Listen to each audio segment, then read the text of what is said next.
दिल्ली में एक धरना चल रहा है। दिल्ली में एक धरना चल रहा है सुनील भाई।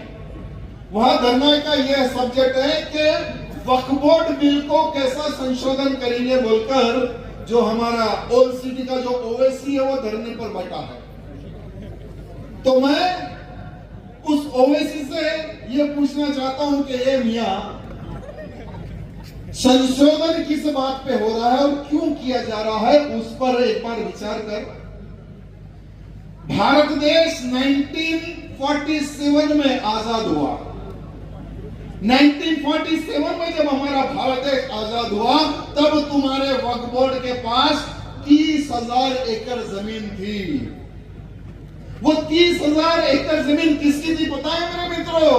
जिन्होंने भारत देश यानी भारत देश के पीठ पर खंजर भोंककर पाकिस्तान भागे, वो मुसलमानों की जमीन को बचाने के लिए, प्रोटेक्ट करने के लिए वक्फ बोर्ड का एक कानून बनाया, उनकी जमीन की रक्षा के लिए। लेकिन पाकिस्तान में कोई सनातन बोर्ड, हिंदू बोर्ड नहीं है।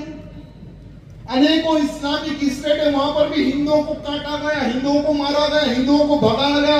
उस क्षेत्र में, उस राज्य में, उस कंट्री में हिंदू वक्फ बोर्ड नहीं है। लेकिन दुर्भाग्य देखिए, वोट बैंक के चक्कर में यहाँ के नेतागणों ने वक्फ बोर्ड बना दिया, सारे लैंड को प्रोटेक्ट किया। लेकिन 1947 में 30,000 एकड़ लैंड तुम्हारे पास था, तो आज 9,60,000 एकड़ जमीन तुम्हारे पास कहां से आई? यही तो केंद्र पूछ रहा है। केंद्र पूछ रहा है कि इतनी जमीन तुम्हारे पास कहां से आई, उसके पेपर तो बता दो। नहीं, हम पेपर नहीं बताएंगे क्योंकि हमारे पास है नहीं। तो क्या तुम्हारे बाप की जगह थी?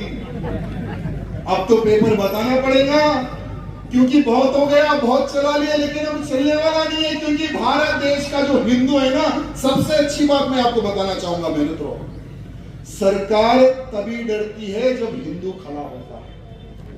सरकार तभी डरती है जब हिंदू खड़ा होकर अपनी मांगों को मांगता है ना, तो सरकार मजबूर हो जाती है उन मांगों पर विचार करने के लिए। पूरा भारत का हिंदू, किसानों की जगह कब्जा की गई, 1500 साल पुराने मंदिरों की जगह कब्जा की गई।